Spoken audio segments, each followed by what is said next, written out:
Hi, welcome to another episode of Josh Langley Gets to Know. Today we're going to get to know Matt Glover. Now, Matt Glover has an extraordinary story. Our conversation, we just went on for about an hour, so I've broken this up into two parts. So this is part one, and part two I'll put up later on.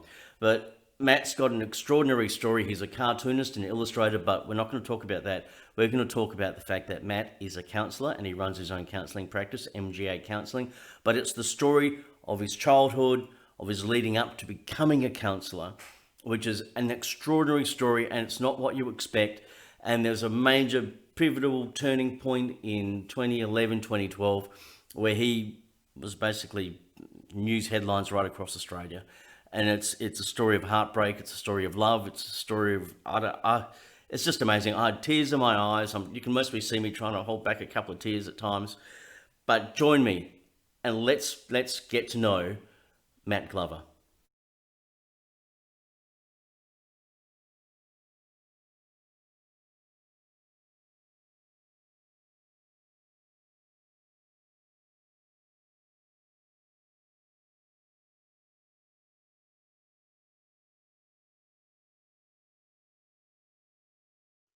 Matt Glover, welcome to my little chat show. How are you going? I'm well, thank you, Josh. Thank you for having me. Well, it's been a pleasure. Look, what I want to really get into is, look, in the introduction, I spoke about what you do and all the different sort of projects that you've got and just touched on a little bit of your past. But let's start off gentle, okay? You're a Okay. counsellor, you run MGA counselling. What is the vibe in the community at the moment? After we've had a couple of months, 3 months of COVID-19, you've had all the race stuff happening, you got Black Lives Matter, all this really intense stuff is happening for us, to us, with us. What's the vibe in the community? Look, it's a really good question. We've been tracking the vibe of the community right from the very beginning of the virus. And interestingly, in the first week of lockdown, there was almost this jovial feeling. It's like, I can work from home. I can stay in my pajamas all day and all that sort of stuff. So there was this lightness. In the second week of lockdown, there was the attitude, I'm getting a bit jack of this. How much longer is it going to go for? Then in the third week of lockdown, the cracks started to appear. And from that point to now, things have gone downhill pretty quickly in some areas of the community.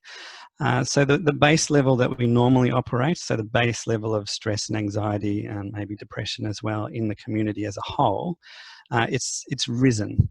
And so for anybody that has any sort of mental health issues, the baseline is a lot higher now. And so, you put your own stuff on top of that and it can put you really close to the red zone really quickly. And to give you an idea about the impact that it's having, before the virus struck, a busy week for me. So I would see clients 4 days a week, and my Mondays would be my admin day where I, do the website and all the admin type stuff that you have to do when you run a business. Since the virus lockdown, we've been seeing clients 6 days a week, so Mondays as well as Saturdays. Before the virus, a busy week, you'd max out at 30 clients. We're seeing 45 to 50 clients a week at the moment. So there's, the vibe is, it's low. There's hope, but there's also frustration that's there. There's fear that's there as well, because there's still a lot of unknown. In certain sectors, there is quite a low mood because jobs have been lost, and there's uncertainty about whether jobs in those industries will ever be regained. Then there are other sectors where, okay, we've taken a hit for a little while, but we're back on track. So there's a lightness that's there. But overall, I think the vibe in the community is subdued, is tired, weary perhaps is a better word, and just wanting to get on with life, but also very aware that we're heading into winter. And so we've kind of missed out on a whole chunk of time where we'd normally be outside in the sunshine doing things. We're still going to be inside for the next couple of months because of the weather anyway.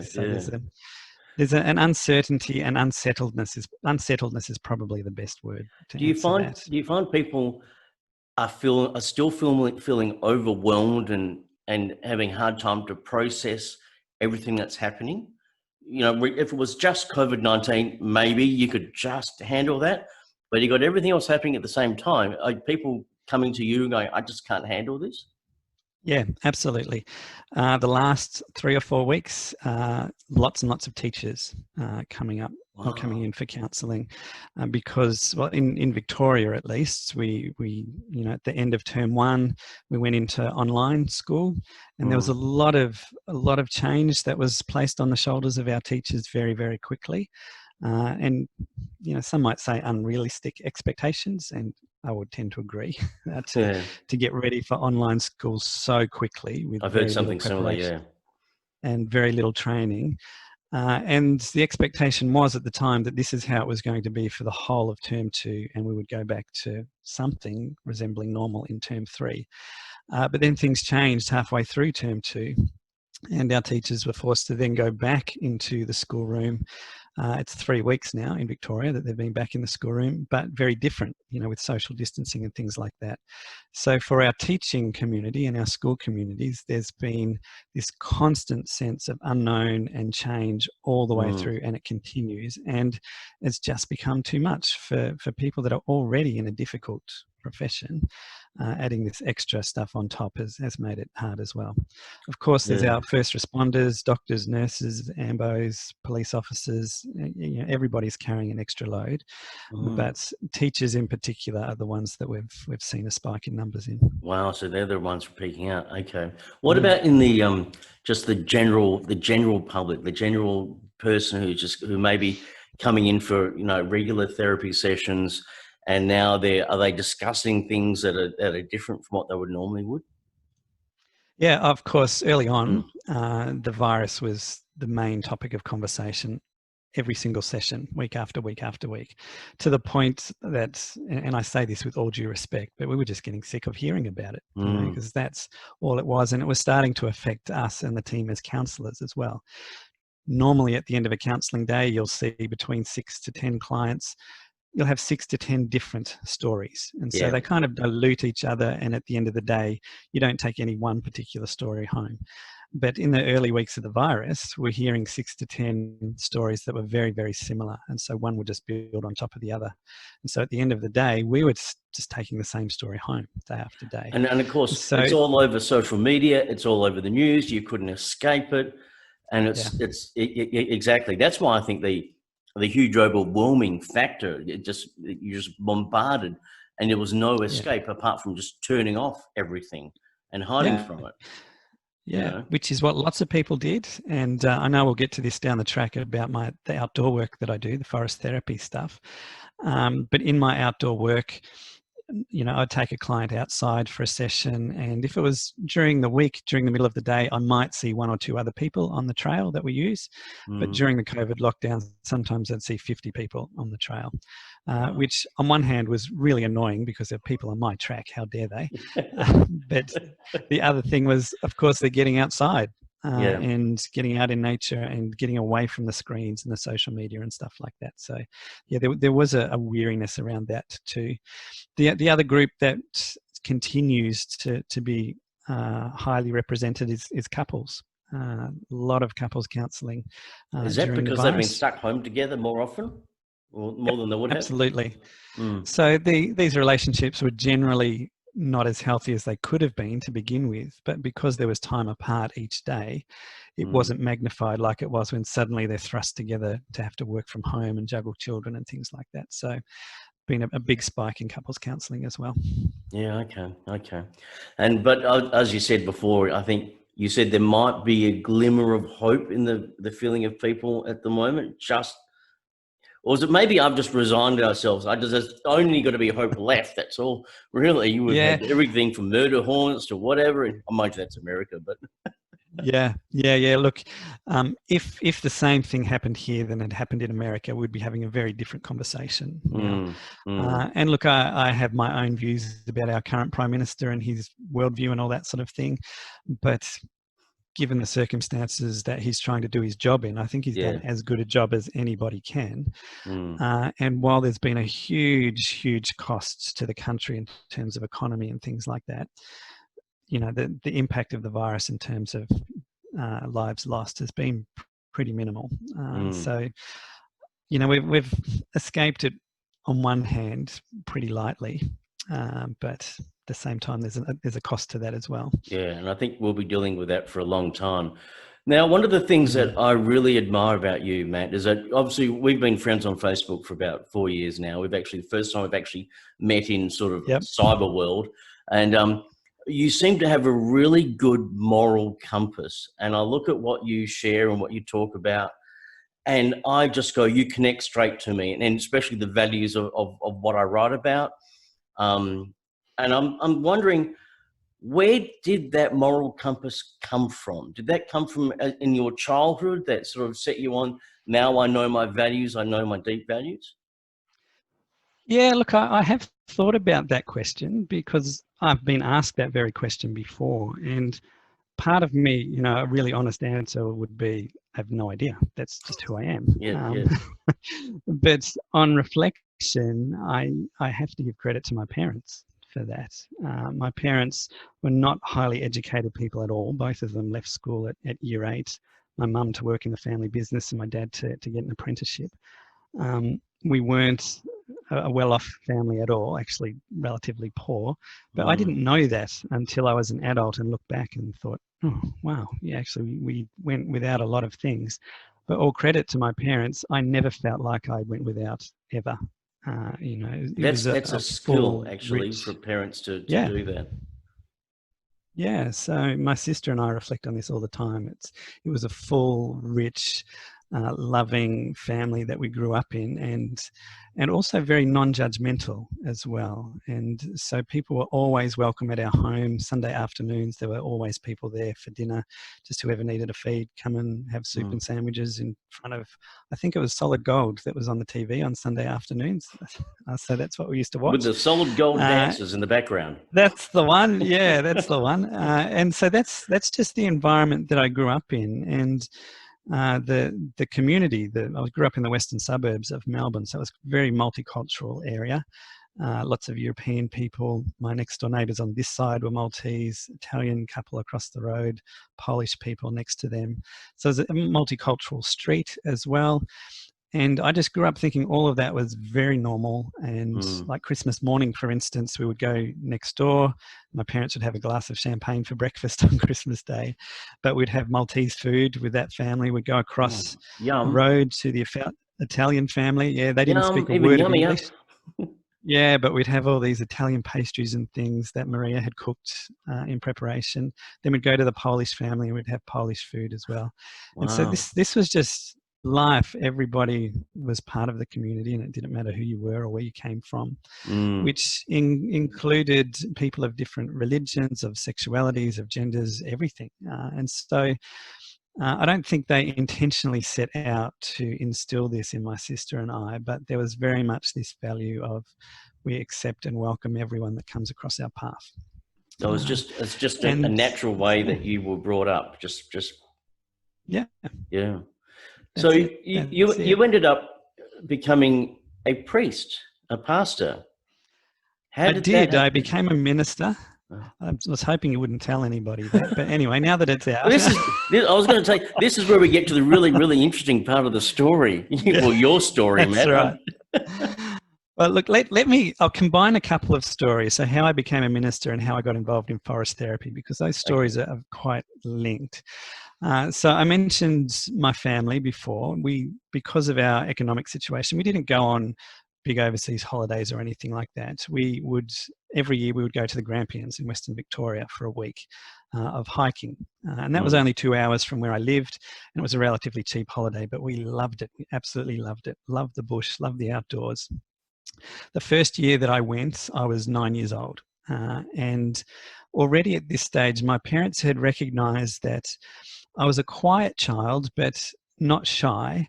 But I had this they wouldn't use this language, but they recognized that I had a sense of spirituality that was different to many other kids.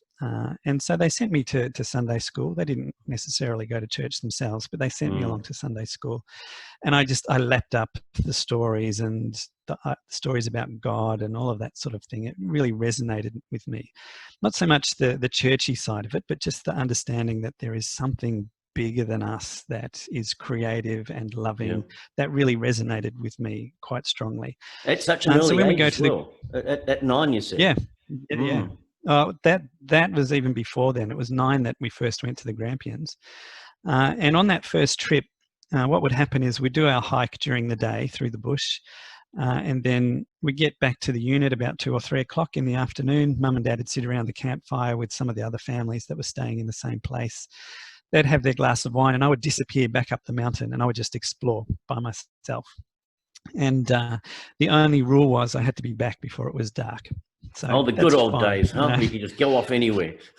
Excuse me. Yeah, absolutely. Think about it now. There's probably some really dangerous places I got. But anyway, we won't talk about that either. They will send out the helicopters already within an hour. That's right. So on this trip, so I'm 9 years old, it's probably the first or second day I'd ever been to the Grampians, and I'm exploring the bush and I'm loving it. I'm feeling like I'm the only person that has ever been there, but also feeling some sort of resonance, some sort of energy around the place as well, knowing that I hadn't been the only person that had been there. And so I'm exploring, and the Grampians, there are big rocks, lots and lots of big rocks. And I'm walking around this huge rock, and I come face to face with a kangaroo. Now, I was 9 at the time. Now, I'm not a very tall man. So when I was 9 years old, I was a very short boy. Neither am I. I get you. I get where you're coming from. So it felt like this kangaroo was giant. You know, I was looking up into the eyes of this kangaroo. But there was no fear there at all. It was this really, really calm, quiet, peaceful space where it was just me and this kangaroo together. And I looked at it and it looked at me, and then I clambered up onto this big rock and I just sat there, and I spent probably the next 45 minutes to an hour hanging out with this kangaroo. It's quite amazing. Wow. And of course the sun started to go down and I thought, no, I'm going to have to go back. So I got down off the rock and the kangaroo's still there, and I look at the kangaroo. And now look, just disclaimer here, I don't know whether this really happened or whether it's just in my mind. I would like to think it really We'll just happened. pretend it did anyway. Good for the story. Yeah, we'll pretend it happened. So I got down off the rock and I just sort of nodded at the kangaroo as an expression of thank you for hanging out with me. And in my mind, I can see the kangaroo nodding back at me, almost acknowledging my presence. And so I go back down, and I'm not in a trance or a daze or anything like that, but feeling really alive, like more alive than I've ever felt before, because I've just experienced this connection with land that I've never experienced before. So we go back and we finish off the rest of our holiday, and it was magnificent. And on the last day, we're driving back home, and I'm watching the Grampians mountain range disappear out of my back window, and it's like a sawtooth mountain ridge. And as we drove away, I felt like I was leaving part of my soul there. And in my mind, I'm saying to myself, it's like I belong here. I'm supposed to be here. There's something about me that belongs in this place. And on average, I've been back to the Grampians every year since then. I turned 49 this year, so it'll be in 3 weeks' time. It'll be my 40th anniversary of going to the Grampians. Wow. Let me fast forward a little bit for you to about 5 or 6 years ago, and I have 2 teenage boys. And the 3 of us have been going to the Grampians every year for quite a while now. And the first time that I took them as teenagers, so not when they've been a couple of times when they're toddlers, but this was the first time when they were teenagers. And they were pretty keen to go. Actually, they were 12 and 10. So Jared, who's my youngest, he was 10, close to the same, to the age that I was when I first went. And Tom was 12. And they were keen to go, but they weren't jumping out of their skin or anything. It's like, yeah, it'd be good to have a holiday, but it wasn't that, yeah, let's go. Will we go somewhere interesting, Dad? Yeah. The bush? Not really? Quite that either, but close, yeah. Anyway, we get there, and within half a day, Tom, my oldest one, he looks at me and he says, Dad, we have to come back here next year. You know, it transformed him instantaneously. And then about 2 days into it, Jared, who's my youngest, we'd finished a hike for the day and we were staying in a little cabin that was surrounded by really dense bush.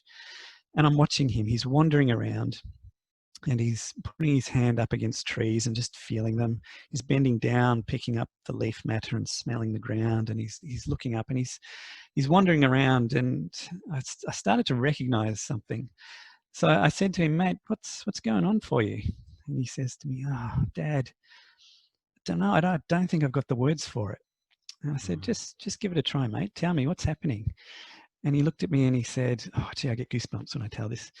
He looked at me and he said, it feels like I've always belonged here. You know, Wow.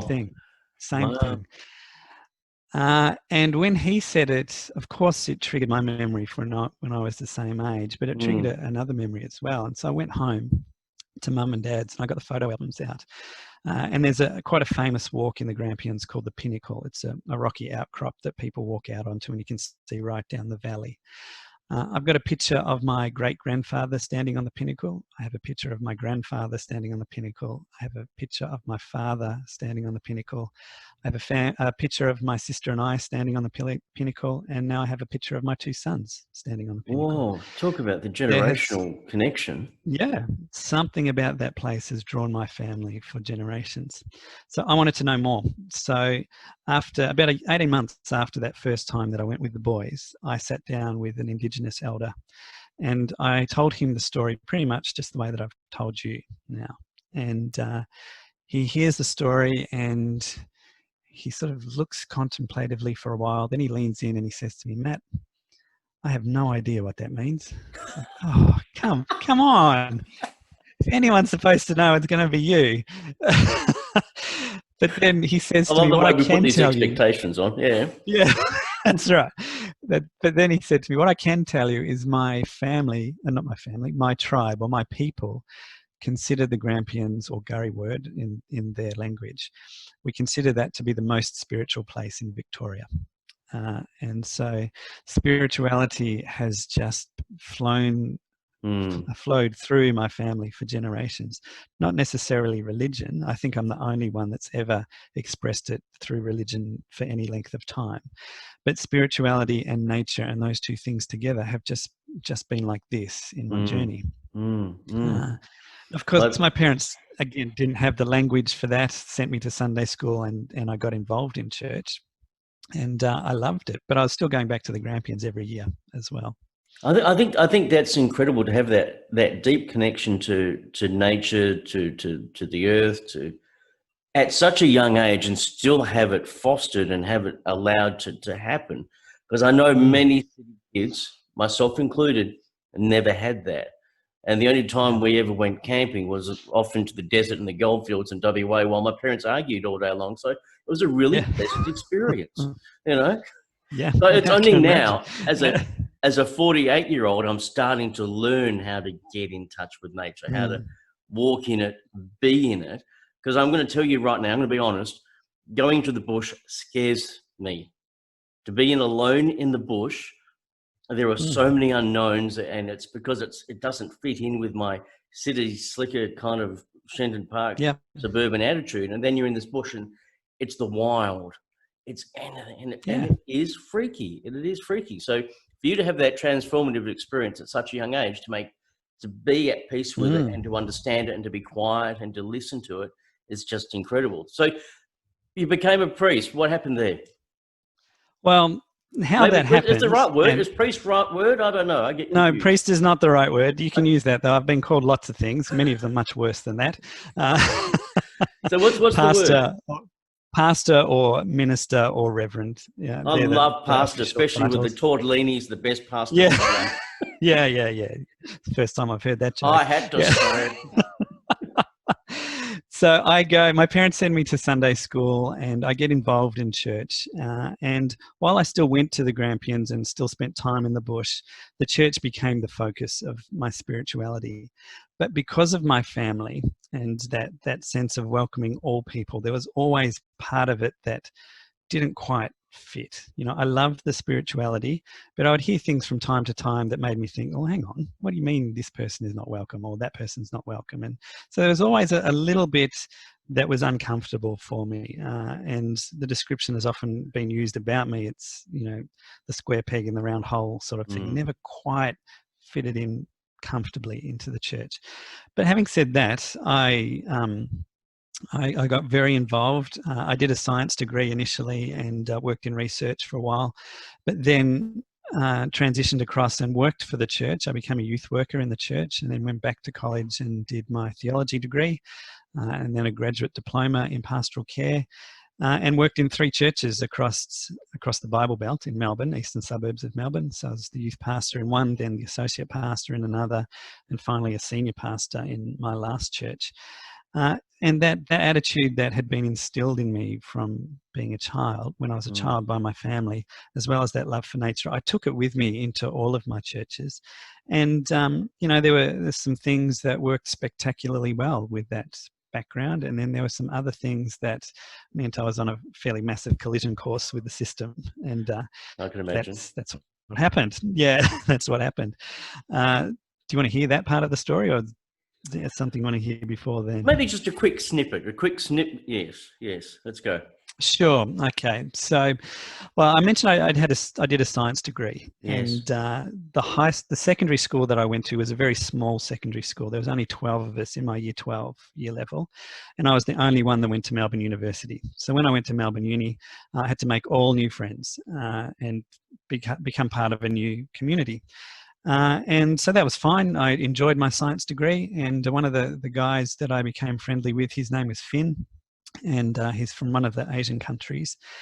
And we were really good mates, and we're in physics lectures together, and both of us weren't very good at physics. And so, you know, we'd sit up in the back row of our physics lecture and we would talk about anything other than physics because it was just too hard. Yeah. And we talked about all sorts of things. We solved the problems of the world and da-da-da-da-da. And on this particular day, and this is one of those signpost moments for me, just like with the kangaroo in the Grampians, the topic of homosexuality came up. Now, I don't ever remember anybody teaching me anything about homosexuality, but because I'd been part of the church for so long by this point in time, I just sort of gathered by osmosis that, you know, everybody who was gay was a pervert and was this and that, you know, all the worst stereotypes. That's just what I thought I knew, but didn't believe it with any sort of conviction. And so when we're talking about it, Finn says, you know, what do you think about homosexuality? And so I just regurgitate to him what I think I know. But then I finished that part of the conversation by saying, but I don't know anybody that's gay. And Finn, to his credit, looks at me like I'm the biggest idiot on the face of the planet because Finn was as gay as they come. And he says, with all good grace, and I cannot speak highly enough of this man, with all good grace, he looks at me and he says really gently, Matt, you know lots of people that are gay. And in that moment, I knew exactly what he was saying. You know, he was telling me that he was a gay man. And I just wanted the ground to open up and swallow me because I've just said all of these horrible, horrible things about this guy who's become a really good friend of mine. And then he goes on to point out to me that this girl that is my biology prac partner, she's a lesbian. This person in your chemistry research group is transgender. And you just went on and pointed out all of these people to me. And it turns out just about every prac partner I had, or at least one person in every research group that I was in during my science degree, was LGBTI. And I'm not sure if I should be offended by this or not, but none of them ever asked me out on a date. None of them ever pinched me on the bum. None of them ever tried to have sex with me or anything. All of those I'm glad things. they blew away all those rumors that, you know, oh my God, they're going to crack onto me or something like that. You know, I'm That's glad they right. didn't do That's that. right. Good.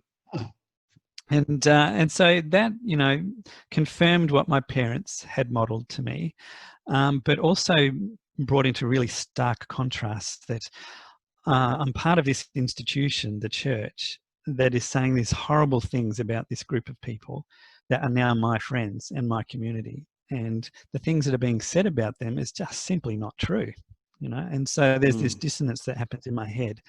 So as I start, you know, moving through church and becoming a minister and all that sort of stuff, I carry this with me. And I did not ever want to serve in a church where my friends were not welcome.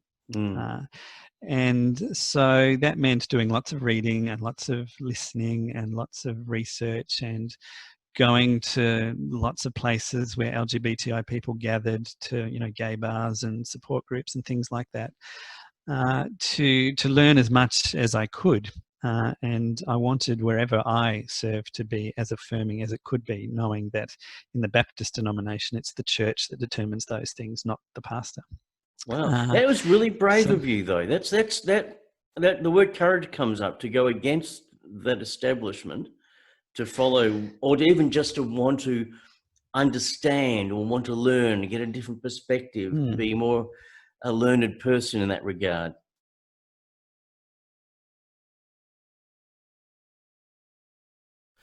Hi, thank you very much for watching the latest episode of Josh Langley Gets to Know. Got any questions, whether you want to say whether you liked it, you didn't like the interview, and like my hair's too grey or something like that, post a comment below. I won't get upset, okay?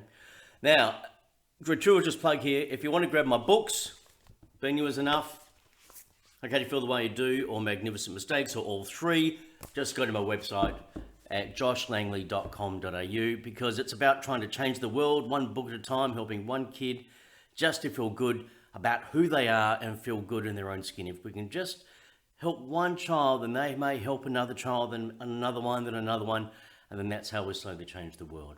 So thank you very much for watching, and I'll catch you next episode.